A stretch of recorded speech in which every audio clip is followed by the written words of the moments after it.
Hello, everybody. Welcome to our preview of the Benefits Work Center. This is one of the many new features that Cardinal will roll out as part of our upgrade project. Okay, here's our agenda for today. We're going to start with a few introductions. I'll give you a quick overview of the upgrade project and discuss the objectives for our session. I'll then turn it over to Sarah, who will show you the fabulous new Benefits Work Center and also tell you about some other exciting new features in the Benefits module. We'll end the meeting with any last-minute questions you have, and I'll fill you in on what you can expect in the next few months. Our main speaker today is Sarah Harrell, our Benefits team lead. My name is Dana Smith, and Monica and I are the change leads here at Cardinal, and we'll be facilitating this session. So as promised, I will talk to you about the PUM upgrade. So the Cardinal team is enhancing both BN and HCM. We're upgrading these applications to the latest PeopleSoft releases. We started the project in September 2025 and plan to go live with the upgraded system in September 2026. The upgrade includes over 1,400 enhancements aimed at improving the user experience and overall system functionality, including the implementation of work centers in most of the modules. You might ask, what's so great about work centers? Well, a work center serves as a centralized hub for users to access key module components and is tailored to Cardinal system roles. Think of it as a one-stop shop for your daily tasks. It consolidates reports, queries, tasks, and relevant links into a single workspace. And the My Work section highlights where user action is needed. You'll learn much more about the Benefits Work Center from Sarah. So today we're giving you folks an exclusive first look at the Benefits Work Center. We'll love to hear your feedback, which we want to use to help inform our communication and training strategy to our larger Cardinal audience. We're also hoping that you'll be excited about what you see and hear today, and you'll take what you learn and share it with your agency colleagues. I'm now going to turn it over to Sarah, who will provide a walkthrough and demonstration of the Benefits Work Center and other new features. So Sarah, handing it over to you. Thank you so much, Dana. And thank you all for joining. I can't tell you how much I appreciate you being on the call today. So we are going to show you things about the Benefits Work Center today. You're also going to get a few sneak peeks of other things in the Cardinal system. What we're hoping to find out from you is what looks intuitive. Where do you think training should be focused on? What do you think the benefit administrators in your world will think of when they see this work center? You might be asking why you were asked to join this call today, and I could tell you that you serve some logistic needs, right? We have payroll agencies and non-payroll agencies. We have interfacing agencies and non-interfacing agencies, large groups, small groups, universities. But the truth is we asked you specifically to be here because of the partnerships you've created with the Cardinal team. We trust your input. You've been so helpful to us in the past, and we're really looking to get your feedback today. And so we hope that you will share with us what you think of the Work Center. The Work Center, as Dana said, is a consolidated hub. It will replace the benefit administrator tile that you currently use. It's going to use that same left-hand navigation that you saw on the benefit administrator tile, but it's got so many new features that the tile didn't have before. There's a My Work section. This is actionable items. This is your to-do list. There's a My Approval section. You're going to get a very sneak preview on something coming with the PUM today. And that is things that you need to approve in the Cardinal system. It's going to give you direct links to all of the benefit pages to help you navigate quicker and move smoothly throughout the system. It gives you one-stop shopping to run queries. I can't wait to hear your feedback on what queries that you're currently running the most now that you think should be in this section. And finally, there's a reports and processes section. And this will take you to commonly run benefit reports. It'll get you to the on-demand page and the benefit event tool. Everything in one spot. A big preview you're getting today is that we are making a change to the way life events work in Cardinal. At OHB's request, we are adding a new step in life events that will allow users to upload a document for you to review and approve or deny as part of the life events. What this will do is give you control as benefit administrators to get in front of coverage changes before they hit the system. Right now, you can have an employee go out to employee self-service, complete their new hire event, and end the day thinking they have fully enrolled themselves in coverage. But you as benefit administrators know that until you've seen birth certificates and marriage certificates, those dependents aren't truly covered and they won't be sent to our vendors. This step will allow the employees, when they're going through life events, to give you those crucial documents so that you can get in front, review those documents before coverage gets updated in Cardinal. This will happen first in life events, and then we'll look to expanding it to other places in the system. As the benefit administrator, you'll use the WorkCenter to see documents that your employees have uploaded that need to be reviewed. When we do our demo in just a moment, I'll show you these screens. This is what the My Approval section detail includes. It allows you to view a document uploaded by your user and decide if it meets the requirements or not. You'll be able to take action on it right within the WorkCenter, and the employee gets updated automatically. All right, let's go into Cardinal and take a look at this together. All right, so you'll see on my Cardinal homepage, there is several new WorkCenters. If you happen to have multiple hats for your agency, there are also WorkCenters coming to TA and also to payroll, but we're going to focus on the benefit WorkCenter today. So I'll click on my WorkCenter. And it's doing a little bit of work in the background as it pulls up. It's loading in this section we talked about, the My Work section. And this is really the section that I am most excited about because it's giving benefit administrators a direct list of actionable items in one view for them. When we roll this out, when we go live with the PUM, there'll be one item under your My Work, and it's going to be these dependents who need attention. I want to give you a little bit of a disclaimer. So we are in the state of the project where we are getting ready for our very vigorous system testing. As a result of that system testing, as a result of input from our partners at OHB, there may be some things that change between today when you see things and what you get when this goes live, but all of the main concepts will remain the same. So when this goes live, you'll have one item in My Work, and it's this dependents not qualified. Right now, we're defining this as dependents who are covered under healthcare but have not been updated to that crucial step of being approved. So this, trips up employees all the time. They've gone out to self-service, they've done an event all on their own, they think they're enrolled in coverage, but no documents have been turned in. And until you, as the benefit administrator, update these dependents from unapproved to approved, they're not included in our vendor files. So someone goes to pick up a prescription, no coverage, and then they're calling you in a panic. So this will give you this crucial list of employees that you need to take action on in one easy view. As you can see, we're in our test environment, so we're looking at all test data here. And right now we've got a few employees, Sally, Tom, and Neil new hire, right, with coverage out there in the system. Again, these are employees with dependents who are unapproved, but they've already been added to coverage. These are the people you need to track down to get documents from so you can get them updated to an approved status and sent over to our vendor partners. You can see you'll have actionable items right there on the screen, and whether this is going to take you to the dependent information or into on demand so you can make updates there. That'll happen as we work with OHB on next steps, but it's giving you a direct link from this list to take the action you need to get these employees updated. And that's what you'll find in My Work. As we go live and move on, we foresee lots of other things showing up in this section. And so also excited to hear what you would like to see in this area in the future.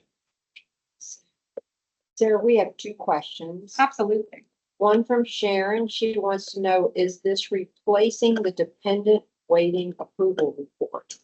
So this isn't going to replace any of your existing reporting, but it certainly highlights this action for you. So the base benefit consistency audit is still out there. All the reports will still be out there and available for you to run.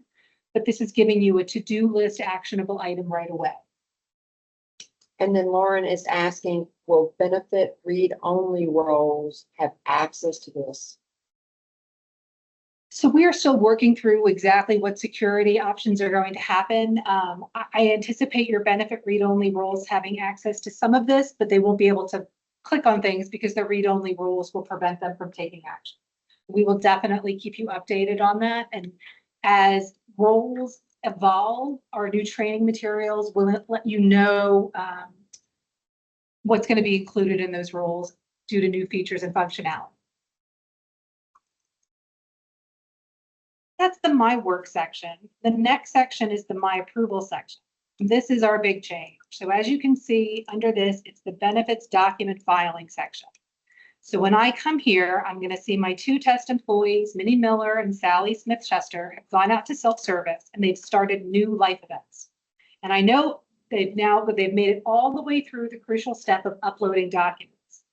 In the past, your employees could go out to self-service, say I got married, add their new dependent and enroll that new dependent in coverage, all without your interference. This will stop them from being able to get to that crucial benefit enrollment step. That enrollment step will not be available until after you have approved the documents. Well, let's take a look at what this looks like as a benefit administrator. I'm going to click on my first employee. And as you can see, Minnie, has uploaded 2 different documents, and I can click on those documents and say, yes, I'd like to view this attachment. It's going to open up this attachment in a new window, right? And you can read through this and see if it meets OHB's policy guidelines to be an acceptable divorce decree or not. I'm going to close this and come back to our screen. I'm going to back up a step to my pending approvals. I have the choice here. I can click on this and I can approve it or I can deny it. If this is everything that employee needed, you like that document, it's all pieces have been required, you can go ahead and approve it. It's going to send a notification to the employee that their document has been approved and they can continue their life event. If they gave you the wrong document, you'll be able to click deny, and in your message back to the employee, you'll be able to direct them to what they need to do to meet your requirements. So let's say this was a marriage event and she has uploaded a marriage certificate.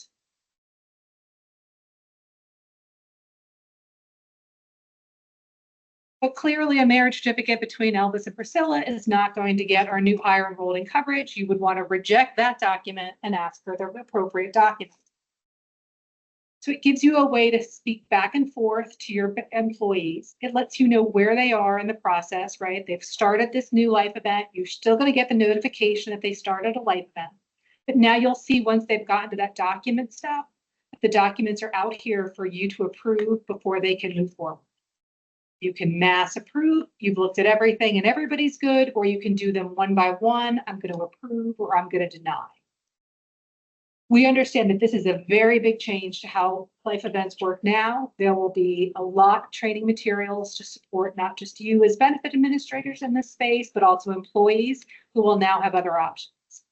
If your employee gets to the step and they decide, I'm not comfortable doing this, there'll be a way for them to reach out and let you know that as well. And we'll be working with OHB to further define how this process will work according to their policy.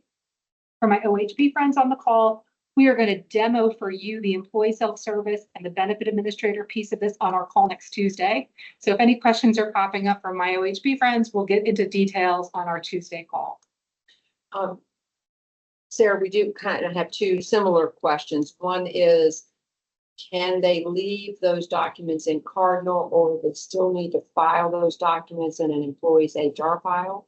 Yeah, so that's really at OHB's decision. I'm assuming our retention policies won't change here. You will have the opportunity to print that document when it's open. You'll have the opportunity to access the documents later at OHB's discretion. But that'll definitely come with more instructions as this gets closer to you. It's good to know that those were the first things that you thought of, so we'll make sure we address those things in our future materials. All right, that's our second section of the Benefits WorkCenter, that My Approvals. This time we don't anticipate other items showing up in this section, but it's certainly possible that other things would require your approval in the future, and so this functionality can grow. Our next section is links. If you remember the benefit administrator tile, you could get to a few things there. You had to go there to get to your benefit statements, but not everything was there. You were still navigating back through the traditional navigations. This really gives you everything you need in one space. It doesn't replace traditional navigation. You'll still have access to the compass and you'll be able to navigate the traditional way if that's your preference. But I can really give you access to everything you need to do from the benefits house in this link section.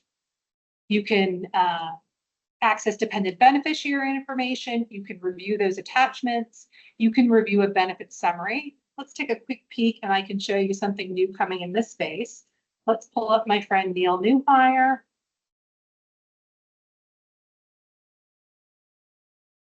So if I pull up my friend Neil, I can see that as of right now, Neil is only enrolled in imputed life and his coverage began 2/2. So he's a new employee for February, which means all of his benefit elections are really going to start in March.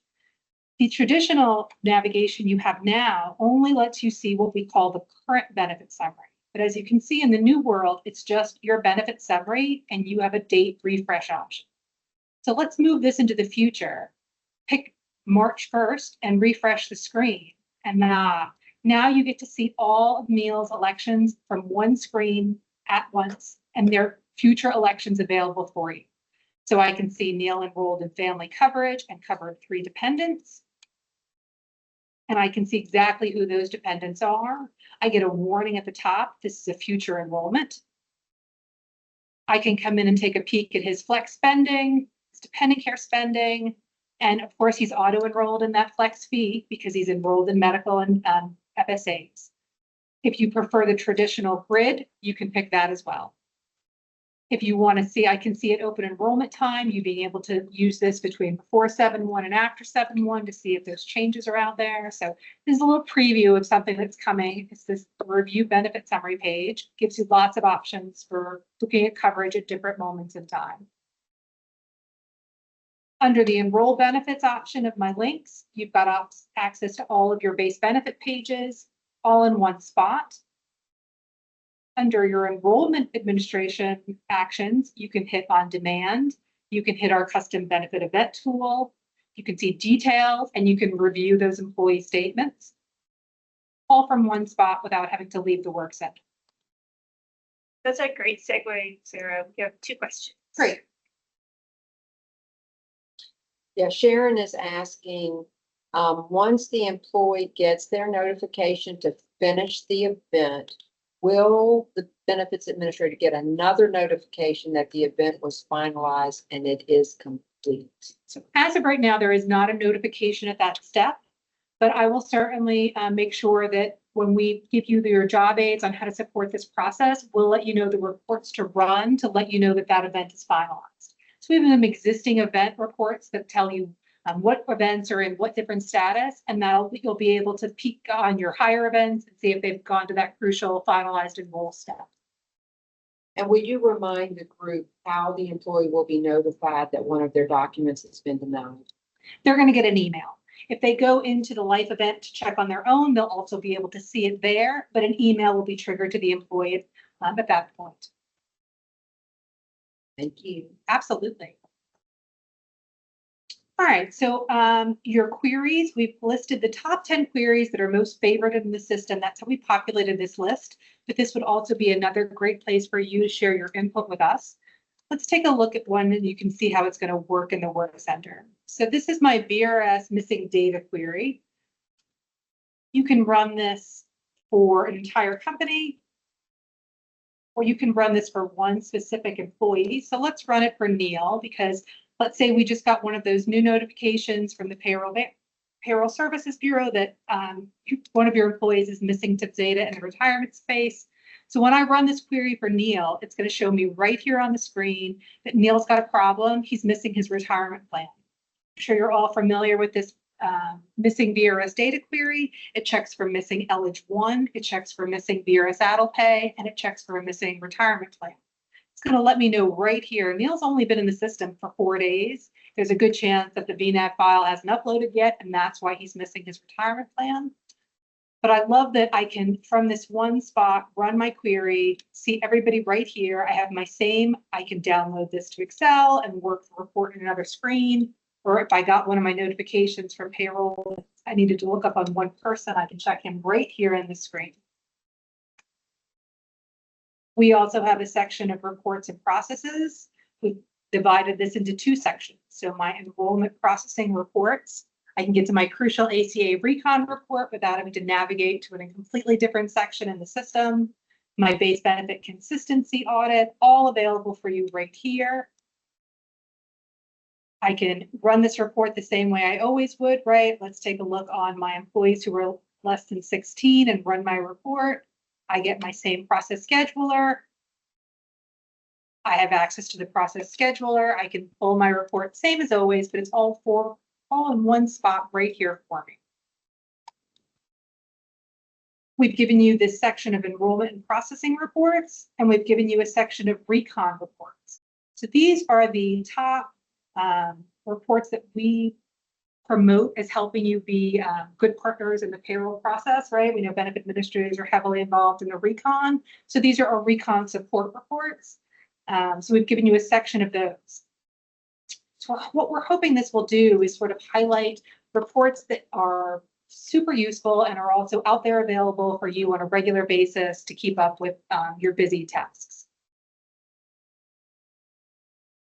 This is the Benefits Work Center, right? We've got the sections that we've talked about, right? We've got my work, which is going to give me my actionable items that I need to take action on.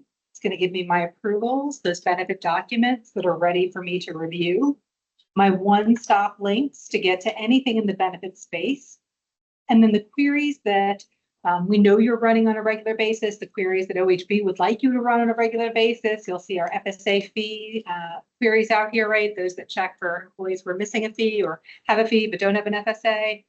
So this was really heavily populated by the things that we need you to do, that OHB needs you to do to keep your area running smoothly. And then we have those reports and processes. That's our Benefit Work Center. So again, we'd like you to think about, what is intuitive about this? Where do you think training should focus? What flags are raising on your side, and how you think your benefit administrators are going to receive these changes? Those are all great questions. If anybody wanted to raise your hand and come off of mute, we'd love to hear your voices. I got a quick question. Well, I've got one suggestion is, can we add a report, and maybe it's already there, to identify when somebody moves in or out of the service area, like an address report for the BAs to run to identify those folks? So absolutely. So that's a new query that was added to Cardinal this year at Karen's request, right? Karen asked us to develop a query that shows coverage changes that impact in and out of HMOs. And so absolutely, that's a great query that we could add to this list, Dana. Thanks. And one more question. We're going to back up just a little bit. The dependent approval. Now, Yeah. I know currently when a dependent is in an unapproved status, while they're not going over to the health vendor for benefits, they are being charged a premium if there's an increase in membership. Yep. Are they still going to be charged the premium?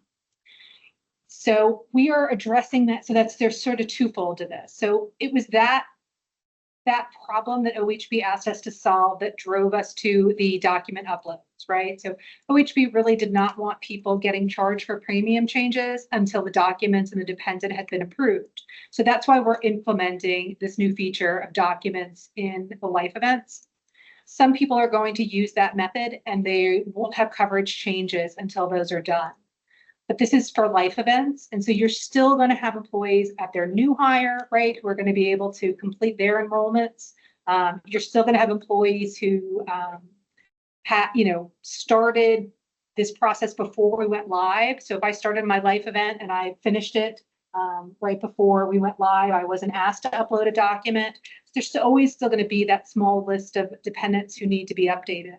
And so these people are in that situation that you're talking about, Dana. They are enrolled in coverage. If you were to pull up this person on health benefit, you would see them in that coverage, even though their dependent hasn't been updated yet. And we're hoping that as as we move towards this new life event, that list will get smaller and smaller, and it'll prevent those coverage changes. Does that help, Dana? Yes, thank you. One more question, and then I'll be quiet. Do you think on the dependent awaiting approval, it would be helpful to include the event date out there so the BAs kind of know how long they've been waiting on that dependent approval? Or I'm sorry, on the documentation? I didn't Yeah, see it. It might have been there. That's certainly something that we can look at to see if that would be easily added to the grid. It might be the logic of always knowing exactly what event this person is attached to is not the easiest, but we could look at looking to give you the dependence effective date if that's available in that grid space. We'll definitely take that back. Thank you, ma'am. Absolutely. Sharon has a question. Right. I'm just curious how this could or might impact folks that wait till the last minute to put in events. If they're putting this in on the 29th day and we might not necessarily get to that approval step for it to get back to them to complete it for the 30 days. How is this, or how could this impact that? So we'll be working with OHB on addressing policy issues like that. But off the top of my head, I want to tell you that, there'll be accommodations to make sure that they don't get totally stuck. The other thing too is, not all of your employees are going to be comfortable with this, right? There's certainly going to be people who say, I do not want to upload my document into this system. So they'll still have paper forms. You'll still have access to the benefit life event tool. So you'll still be able to complete these life events outside of this process that requires a document. My other question for this is, say, it's not waiting till the last minute. We've approved it. Are they notified more than once that the event now is waiting for them to go out and finalize it? So if, we do it today, they get a notice. If they haven't done it within so many days, do they get another notice? So they're going to get notified when you approve the document, and then there's not another notification after that. That's certainly something that we will look at. Okay, because then we could possibly catch them on those other reports. My fear is just, I missed the email and it hits that timing issue.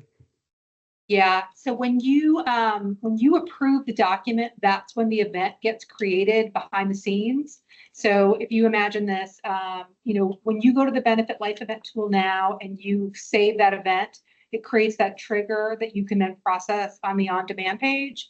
When you approve the document, that same trigger gets initiated, and that's when the event gets created behind the scenes. So the event will be out there to take action on. But if they've, I have to get into system testing a little further to know how those dates are going to impact them. Okay, thank you.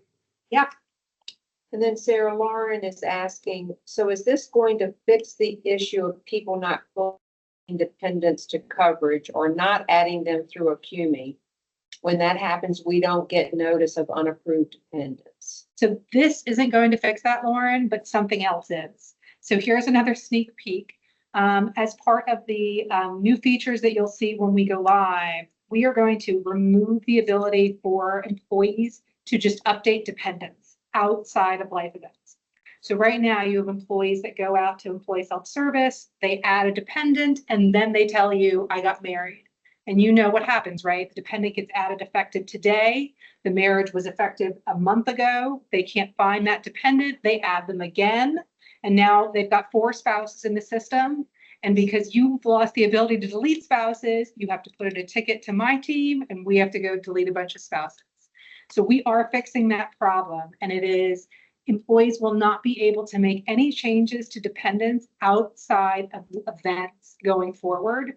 And that's a security change that we are rolling out, when we go live with the new system. Sarah, Christmas just came early. All kinds of hearts Thank for you, that one. Sarah. Sure did.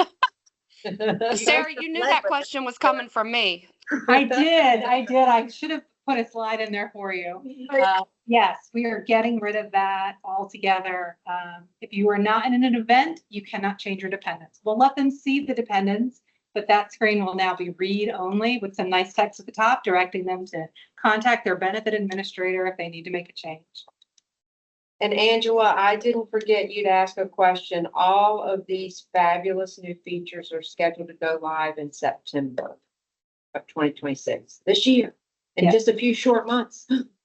Between now and then, we will be hard at work refining things with OHB, putting together amazing training materials for you and your teams and your employees. I anticipate a forum that will walk you through the document approval process in great detail before we go live, step by step, so that you'll be fully prepared for you and your teams to support this. Well, that concludes my portion of our Work Center demonstration. I was so happy to walk you guys through the demo today. And again, I really appreciate your feedback. You truly are the agencies that we look to for your opinions and your help. And you've been such great partners to the benefits team. So thank you for your time today. I think we're going to do another Menti to see how things are coming. And I'd love to know what features of the Work Center that you think are going to be most helpful to our users. So again, that My Work is your to-do list. The My Approvals are those documents for you to review. The links is the one-stop shopping to get to everything benefits without having to navigate anywhere else. Queries that we know that you love to run and that OHB would love for you to be running. And then again, all those reports and processes that you need on a daily basis as CAs. 100%. It looks like the My Work has got it. Yeah, I cannot wait to expand this section. Don't you've spoken Oh, too that's soon, good. Sarah. People love so many things. Maybe you should have added the other about deleting Yeah, right. spouses. I'd You vote would for be that. surprised how many times. Just kidding. Yeah, we are very excited about expanding out the My Work section. Again, we'll go live with that one action item of here are your dependents that need these updates. You know, those are so crucial to what you do and what employees need. It's, you know, there's nothing worse than feeling like, you know, you're going to walk into the pharmacy and be told, nope, no coverage. That's a devastating feeling for an employee. And what you do to make sure that doesn't happen is so critical. So we really want to get items like that in front of you. We want the system to do a better job of helping you know what needs action. And Nicole, I think you're giving me a good segue too. So it's another opportunity for me to plug our survey at the end. So one of the questions on the survey is asking if you are interested in participating further. So yes, we will be looking for folks to partner with us and testing out some of this stuff as we move forward. So we're assuming, since you're asking, you would love to help. Nicole, you just voluntold yourself. You know you can count on VDOT. We're gonna test. Hip, hip. So just to talk through some of those things that are upcoming, Dana, do you want to go over to the slides? Yeah. Talk through that? Yeah, that's another great segue. So over the next few months, I mean, as you can imagine, with 1,400 enhancements, we're going to be revamping just about all of our training materials, including our instructor-led training courses, our web-based training, our job aids, our videos. We're going to be developing great comms to send out to prepare all of our users for upcoming changes. And then over the summer, we're going to be conducting a number of forums to introduce these new features, as Sarah mentioned, to all of our larger Cardinal community. Again, as you can see from our celebratory bird in the September box, go live is planned for early September. And then after go live, and many of you might remember this from after our HCM implementation, we're likely to hold some additional forums to cover things that we're seeing in tickets that are coming in or other hot topics. That anything we hear, any feedback we get from agencies that we think might be something to share with the bigger audience. Lots coming up between now and the end of September and into October, sure. Before we give you the final Menti, do y'all have any last questions that we can answer?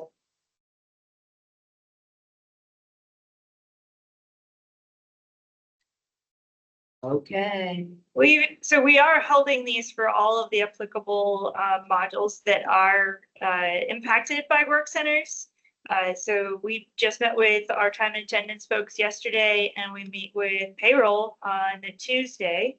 So some of your other folks may hear things. Yeah. We did get a question yesterday if if this is good to go material, or how likely is it to not go into production. And as Sarah and Dana mentioned, we're right now in our development stage and we're moving into test. As we find more things, and if there are security issues or data-driven issues or something that would prevent us from going live, then we would revisit whether or not we could bring that to the masses. But we said that we were probably 90% sure that these things are coming your way. So if you do want to share them with higher up folks, then we're okay with that, but just with the caveat that subject to change. Okay, so we have one last Menti. And I think this was a hard one, although we got some fabulous feedback yesterday. What suggestions do you have for Cardinal to help with user adoption, communications, training materials, or any other thing you can think of? If you don't have time to type it now, or you want to think on that, we'd love any feedback you have that, and you can put it right there in that survey. We'll assume you're saving your great feedback, and you've given us some good feedback during the session too, so we really appreciate that. Okay, so our final slide. Again, we want to thank you for attending.